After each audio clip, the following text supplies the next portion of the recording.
छाया है जो दिल पे क्या नशा। আচ্ছা, তোমরা যখন কোথাও ঘুরতে যাও তোমাদেরও কি আমার মতোই সেই সেম কাজগুলো করতে হয়? আমাকেই দেখো না, সব কিছু ওকে পরিপাটি করে রেডি করে দিতে হবে, তবেই কিন্তু একটা জায়গায় বেরোনো যাবে, নয়তো নয়। সব কিছু গুছিয়ে তো দেবই, তার সাথে সাথে ওকে প্রিপেয়ারও করতে হবে। এই যে দেখো, আমি কোথাও গেলে একটু রেডি হওয়ার সময় একটু খুনসুটি তো করি, আর তার সাথে সাথে কিন্তু ওকেও তার সাথে জড়িয়ে নিই। আর সেটাই কিন্তু আজকে তোমাদের সাথে শেয়ার করবো যে আজকে আমরা কীভাবে রেডি হচ্ছিলাম। একদম প্রথমে যে ক্লিপিংসগুলো তোমাদের সাথে শেয়ার করলাম সেগুলোই কিন্তু আজকে তোমাদেরকে দেখাবো। মানে সেখানে যাওয়ার আগে আমরা কিভাবে তৈরি হয়েছিলাম, সেখানে যেতে আমাদের কতক্ষণ টাইম লেগেছিল এবং সেখানে গিয়ে আমরা কী করেছিলাম, সেইগুলোই আজকে তোমাদের সাথে শেয়ার করব বলেই কিন্তু এই ভিডিওটা শুরু করেছি। তো প্রথমেই দেখে নাও, এটা ছিল কিন্তু আমাদের 31 ডিসেম্বর, যেদিন ছিল প্রচণ্ড ঠান্ডা। সেদিন তো ওয়েস্ট বেঙ্গলেও প্রচুর ঠান্ডা ছিল। আর সেই দিন ফাইনালি আমরা ছিলাম কাশ্মীরে, গুলমার্গে। তো গুলমার্গ মানে জানো যে প্রচণ্ড ঠান্ডা। সেখানে কত টেম্পারেচার ছিল আমার এই মুহূর্তে মনে নেই, বাট প্রচণ্ড ঠান্ডা ছিল। আর সেই ঠান্ডা থেকে বাঁচার জন্য আমাদেরকে যে কতগুলো করে জামা কাপড় পরতে হয়েছিল সেটাই তোমাদেরকে আমি দেখাতে চাইছিলাম। দেখো, আমি অলরেডি কিন্তু 3টে সোয়েটার পরে ফেলেছি।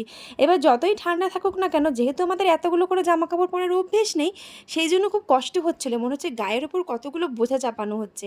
এই যে 3টে সোয়েটার আমি অলরেডি পরে নিয়েছি, 3টেই কিন্তু মানে উলের। তার উপরে আবার এই জ্যাকেটটা পরবো। এই জ্যাকেটটা পরে না আমি আর নড়াচড়া করতে পারছিলাম না। আর এতগুলো করে সোয়েটার পরার পর জ্যাকেটের হাতাগুলো হয়ে গিয়েছিলো আমার এত পরিমাণে টাইট যে আমি আর কিছু করতে পারছিলাম না। দেখো, মনে হচ্ছে যেন কী পরিমাণে আমি মানে টাইট করেছি, ফিটিংস করেছি সোয়েটারটাকে। কিন্তু না, আমি এই লং কোটটাকে কোনোরকম ফিটিংস করিনি। এটা আমি কিনেই নিয়ে গিয়েছিলাম গুলমার্গে পরবো বলে, বাট সেইভাবে পরতেই পারিনি, কারণ এতটা টাইট লাগছিলো আমার হাতাগুলো। আর কোথাও যাওয়ার আগে আমার না ঘুম ভাঙতেই চায় না। যেহেতু কাশ্মীর বেড়াতে গিয়ে প্রায় দিনই আমাদেরকে খুব আর্লি মর্নিংয়ে ঘুম থেকে উঠতে হচ্ছিলো, সেই জন্য যেন শরীর আরও যেন টায়ার্ড লাগছিল। ঘুম থেকে উঠেই যেন কিছুই করতে মন চায় না, ঘুমটা যেন কাটতেই চায় না। সেই জন্য একটু গরম জল চাই, কিন্তু ওখানে গরম জলের ব্যবস্থা কোনো হোটেলেই থাকে না।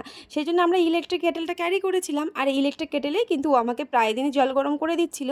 একটু জল গরম করলে খানিকক্ষণ একটু জলটা খেলে বা চোখে মুখে একটু জলটা দিলেও কিন্তু খানিকক্ষণ রিলিফ লাগছিল। আর এই প্রচণ্ড গরমে এটা ভাবলেই যেন কি অস্বস্তি হচ্ছে যে এই গরমে আমরা থাকতেই পারছি না, আর ওখানে কত ঠান্ডায় মজা করেছিলাম। আর এই ভিডিওগুলো এখন এডিটিং করতে বসেছি আমি এত মাস পর। কোথাও গেলে সাজগোজ বলতে জানোই আমার এই ছোট্টখাটো টুকটাক জিনিস যেগুলো আমি ক্যারি করি প্রত্যেকটা জায়গায়। আর এই জিনিসগুলো দিয়ে সাজগোজ করলেই কিন্তু আমার প্রত্যেকটা জায়গার ফটো খুব সুন্দর এসে যায়। প্রত্যেকের মতন আমি মেকআপ করে কোনো জায়গায় যেতে পারি না, আর কোনো জায়গায় ক্যারিও করি না, সত্যি কথা বলতে। তোমরা আমাকে এইভাবেই দেখে অভ্যস্ত এবং আমি এইভাবেই অভ্যস্ত। তো বেশি শো অফ করা আমি পছন্দ করি না। আর তোমাদেরকে যেটা বলছিলাম যে এই যে জ্যাকেটগুলো আমি পরেছি তোমরা দেখেছো, এর উপর আমি ইয়েলো জ্যাকেটটাও পরেছিলাম।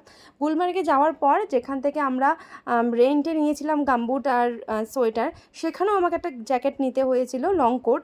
সেই কোটটাও আমাকে ওই ইয়েলো জ্যাকেটের ওপর পরতে হয়েছিল। মানে বুঝতে পারছো, প্রায় 5টা সোয়েটার একটা মানুষের পক্ষে সম্ভব ক্যারি করা?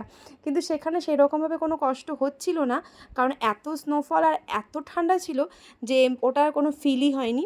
আর আমি একটা জিনিস খেয়াল করেছি, কোথাও ঘুরতে গেলে ও কিন্তু সব কিছু করবে, কিন্তু জুতো পরতে একদম মানে পছন্দ করে না। তো সেই জন্য ওকে আমাকে জুতো পরতে হেল্প করতে হবে। ওই জন্য দেখো, জুতো পরে জুতোর ফিতে বাঁধার জন্য বসে আছে, আমাকে ওকে জুতোগুলো ঠিকঠাক করে দিতে হবে। তো কোথাও ঘুরতে গেলে এটা আমাদের কমন, আর এগুলো আমরা এনজয় করি। আর যেহেতু দুজনে প্রথমবার একসাথে বরফ দেখবো, তো সেটা নিয়ে ভীষণ এক্সাইটেড ছিলাম। একটু প্রথমের দিকে মন খারাপ ছিল যে হয়তো আমরা বরফ পাচ্ছি না। সেই সময়টা যেহেতু আমরা 31 গিয়েছিলাম, এই বছর একটু বরফটা দেরিতেই পড়েছিল। আর সেই জন্যই এই যে আমি তো খুনসুটি করি, তার সাথে সাথে আমি সব কিছুতে ওকেও জড়িয়ে নিই। আর যেহেতু সেই সময় ওই কুটুমাকুটু গানটা খুব ভাইরাল হয়েছিল, তো আমাদের একটা ভিডিও মানে ভাইরাল গেছিলো সেই সময়, তো আমিও সেই জন্য করছিলাম। আর তোমাদেরকে যে প্রোডাক্টের ব্যাপারে না বললেই নয়, সেটা হচ্ছে এই ওয়ার্মি। এটা আমি অ্যামাজন থেকে নিয়েছিলাম। তোমরা সকলেই জানো এটা ভীষণ হেল্পফুল একটা প্রোডাক্ট। যখন তোমরা কোথাও ঠান্ডা জায়গায় যাবে, সেটা কিন্তু তোমাদেরকে এই প্রোডাক্টটা বাঁচিয়ে দিতে পারবে। এটা শুধু একটুখানি হাতে ঘষে পকেটে রেখে দাও বা যেখানেই রেখে দাও, সেই জায়গাটা পুরোপুরি গরম হয়ে যাবে এবং শরীরটাকে প্রচণ্ড পরিমাণে হিট করে দেবে। তো বাচ্চা হোক বা বয়স্ক, তোমরা কিন্তু এই প্রোডাক্টটা ক্যারি করতে ভুলো না একদমই। তারপরে দেখো, আমরা এখন পুরোপুরি রেডি। আর এইসব খুনসুটি করতে করতে ফাইনালি চলে গেলাম আমরা গুলমার্গ। আর গুলমার্গে নামার পর যখন হালকা হালকা স্নোফল দেখলাম সেই এক্সাইটমেন্টটাই অনেক অনেক সুন্দর। মানে এই প্রথমবার একসাথে বরফ দেখেছি আমরা, সত্যি আমাদের স্বর্গের মতন মতন মনে হচ্ছিল যে হয়তো সত্যি আমরা স্বর্গে এসে গেছি। আমরা গন্ডোলাতে করে ফেজ 1-এ গিয়েছিলাম, সেখানে গিয়ে আমরা এত সুন্দর বরফ পেয়েছি, সেটা হয়তো আমাদের সারা জীবনের মতন মনে থাকবে। যেহেতু চারিদিকে স্নোফল হচ্ছিল প্রচণ্ড মাত্রায়, সেই জন্য ওয়েদারটা ফগি টাইপের হয়ে গিয়েছিল, তাই ভিডিওগুলো একটু অস্পষ্ট, সেটাতে আমার একটু মন খারাপ।